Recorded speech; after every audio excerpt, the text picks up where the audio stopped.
Hello and welcome to my 2024-2025 homeschool curriculum video. I am Rebecca. I am a homeschool mom of 2 kids, ages 11 and 14. For the next couple weeks, I am going to do a homeschool series. I'm going to share the curriculum for going into 6th grade and our curriculum for going into 9th grade. I am also going to share my planner for next year. I have that all set up and I'm really excited about that. And so we will just dive in today on high school curriculum.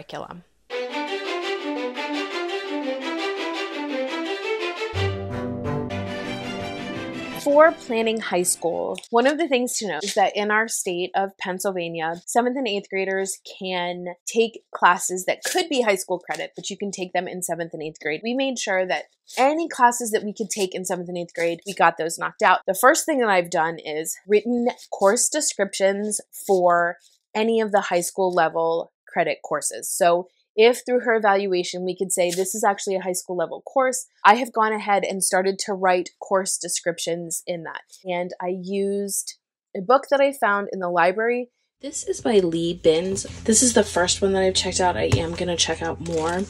But what I like is she has a narrative in the front that just kind of explains things. It does come from a Christian worldview, but it's not, if you're not Christian, you can still, it's not overdone or anything. And then she gives examples of transcript templates so you can see how you want to make yours. If you want to write a course description, how to do that, to put with your transcript. The whole back is just example after example of high school transcripts that she wrote. She's got work samples. I mean, so many examples. She included reading lists, so you could see how the reading lists are done, which in my state is required. And so I've made sure that any, again, classes that she's getting high school credit for that she took in middle school, there's a description of it, there's information about it, and really shows that it is a high school level course, as well as creating a transcript with grades. And so this is just a draft version, but I have anything that she took in 7th and 8th grade and what her grade was and the credits that she got. And then I've kind of tried to just map out in pencil what the expectations are within our state for English and math and science and history and social studies and arts and humanities and all of that. Simply having that down, it doesn't mean that we won't go over and above that, but it at least gives me a plan for minimum requirements.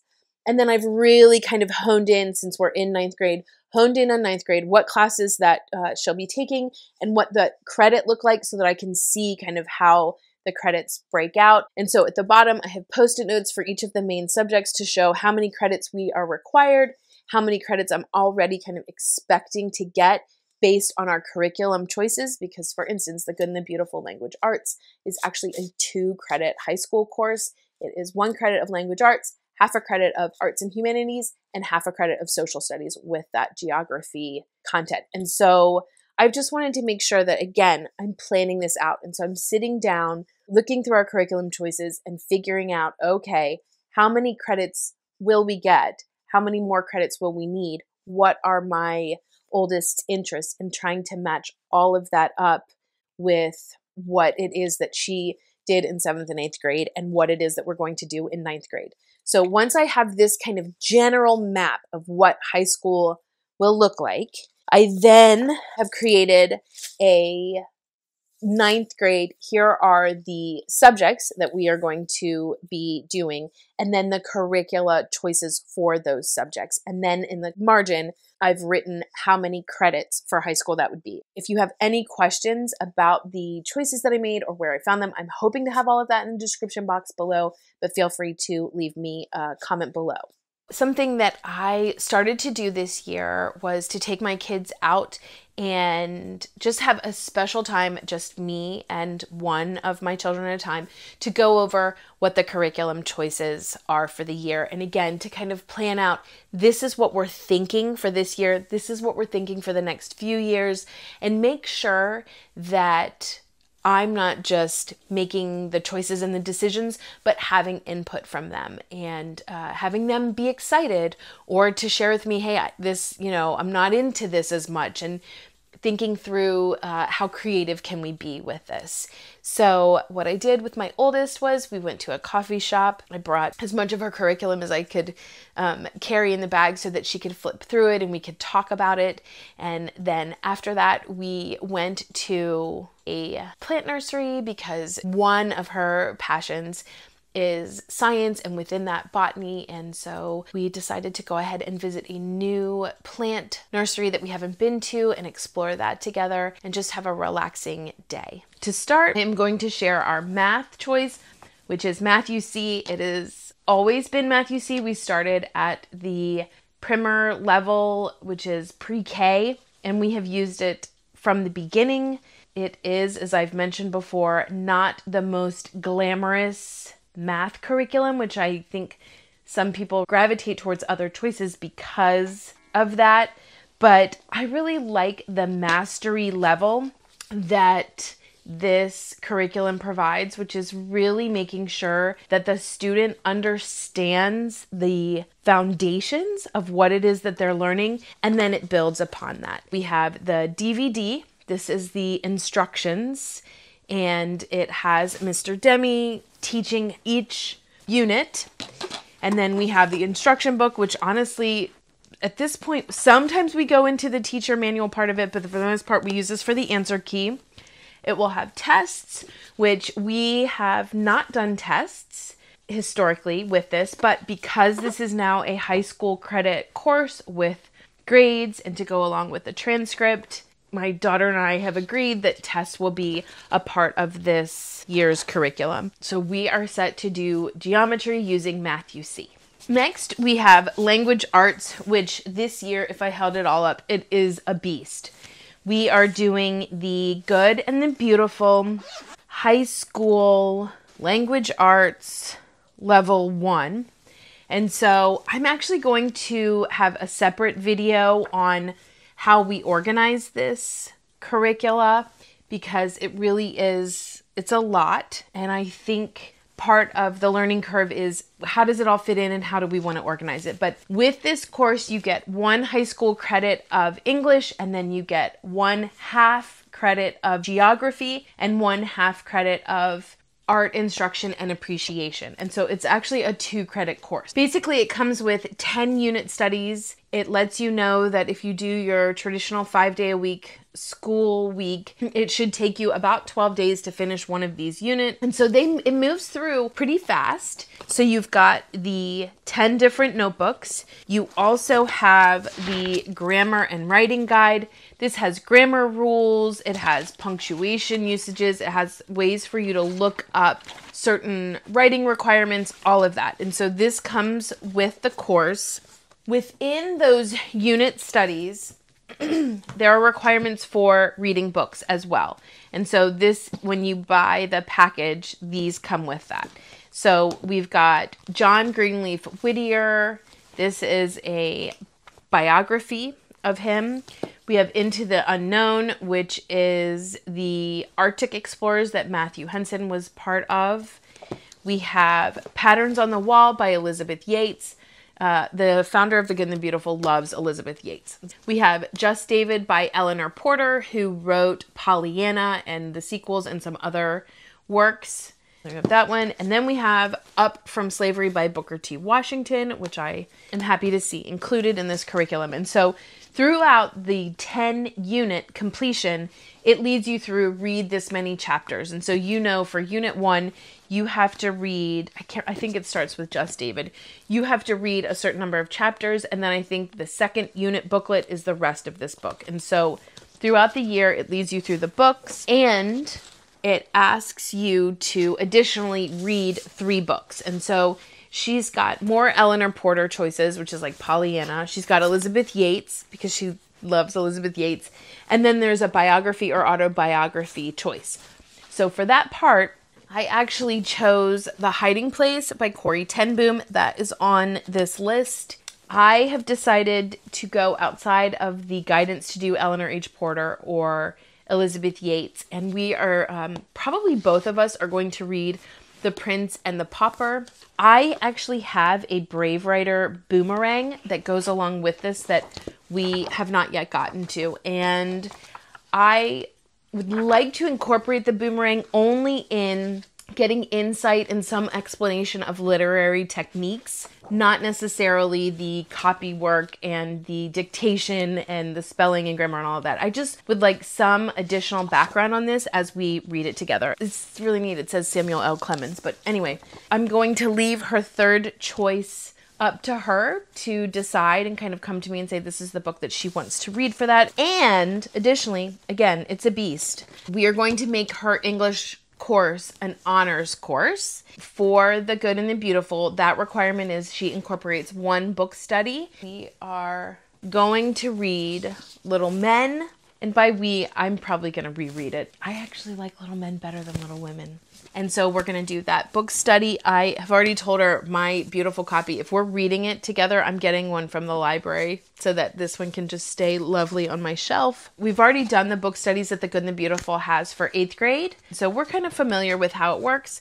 And so we'll make it an honors course by reading Little Men and doing the book study. Additionally, each of the unit studies also, as I mentioned, it's half a credit of geography. And so there are all of these geography cards that get incorporated into this. There's also poetry memorization cards that come with this curriculum as well. And so it's very thorough. And one of the things too that I like is that this curriculum also provides a grading rubric so that I am able to kind of figure out how to do points, and it clarifies in the beginning of Unit 1 how to grade, so it's clear for your student what the expectations are. I'm also really appreciative of this part of the English curriculum with The Good and the Beautiful as well. History has always historically been something that we have done as a family, and so in the 6th grade curriculum choices video that I shared earlier, I shared that my son and I were going to be doing the medieval and Middle Ages time period using Story of the World reader as well as activities. And we were kind of going to do a mishmash to kind of get the time period that we want and, dive in and focus on the parts and pieces of that may actually go outside of that second level of Story of the World into the third Story of the World. It kind of crosses over. Part of the reason why I wanted to do it that way is we had chosen, again, among my kids and I, that this was the time period we wanted to do.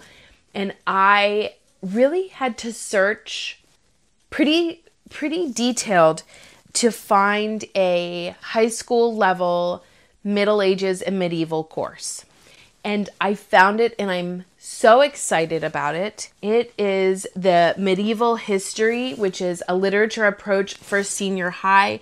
And this is from Beautiful Feet Books. And so I will try to link how I found this, because if you go on their regular page, this is actually showing as sold out. I did find it used, and you can find it on their site under the charter school options. So it is still available as a package, at least by the time that I'm recording this, and you are able to find the pieces used. And so I love how engaging Rhea Berg's books are in The Beautiful Feet. It really is lovely. It's got photos in it. The text is engaging. It's printed nicely. It's got, different colors, and it's just not a boring kind of textbook. It is a workbook format. It has answers in the back, but it's not super thick and overwhelming. It does also come with an anthology, which incorporates, and this is very small print, which incorporates books such as the Nicene Creed, King Arthur, parts of Dante and the Divine Comedy. And so there are many different pieces of works that are in here so that your student isn't reading the full work, but is getting a taste of it. Additionally, it has a few spines. And so this is one, again, that I found used. This is National Geographic Medieval World. It's pretty thick, It does also have pictures, but you don't read the entire thing. You go through the parts that are applicable based on what literature you're reading and the concept that you're learning through that literature. And additionally, the other spine is, of course, Genevieve Foster. Beautiful Feet uses Genevieve Foster's works in a lot of their history curriculum. And this is the world of Columbus and Sons. We actually have pretty much all of the Genevieve Fosters, and she'll be using this as well. Again, not reading the entire book, but reading the parts that are applicable to the literature study. Additionally, there are books that are required to be read with this curriculum. And I kind of went on my shelf and just found the versions that I have. Hopefully that's going to work. But we've got the Canterbury Tales, we've got Beowulf, we have the Arabian Nights, and then there are 3 other books, which is Scottish Chiefs, Joan of Arc, also by Mark Twain, and Magna Carta. And so those are books that I can either buy or get from the library in addition to the books that we already had on our shelf. And I am so excited to be able to incorporate a literature approach as well as have my oldest be able to listen to the story of the world with us to kind of get this really broad viewpoint of the Middle Ages and medieval times. In addition to history in our morning time meeting together, my oldest is also in her language arts going to be memorizing poetry. That's part of it. My youngest and I will also be working on poetry, and we'll kind of do that memory work together. But we are also going to go through the Rose Book of Bible charts, maps, and timelines. This book is beautiful, and it is something that I am excited to go through as far as the instruction. I honestly think that more than just bringing this into our morning time, this could really be a credit level course of studying the Bible. There is so much detail in this, but we have agreed as a family that we will just kind of go through this light and easy with not a lot of pressure. And then if we decide that, we really want to delve much deeper into this, then we can figure out how to create some sort of course around this. But for now, it's just us kind of going through it slowly and learning just for the sake of learning. Next, we have Spanish. My oldest is currently working through Easy Spanish Step by Step. This is McGraw-Hill. We are also going to pull in Spanish verb tenses. So Spanish is always difficult for us to find a curricula that works really well, but we are pretty well committed to this. I think we're going to start using this for a little bit and then come back to this. So in this one, my daughter's about halfway through. She has started conjugating verbs. And so we're right at the place now that she understands the verb conjugation for the present tense. This is a good place to then jump back into. We started this and it wanted a little bit more conjugation than we were ready for. And so we're just kind of balancing out, switching the 2 of these. And then to incorporate this to be a high school credit, there is actually an app that allows you to listen and record. And so we'll do some more of that and incorporate a little bit of additional conversational level study to this. And the reason why this works for us is because I know enough Spanish to be able to help and to correct and to teach. For science, we are using the Apologia Biology textbook because my oldest is going to be going to co-op for the first time in our homeschool. And within this course, the instructor has chosen the textbook and the students will be doing dissection in addition to going through this textbook. It'll be a good experience. My oldest is doing this with a friend.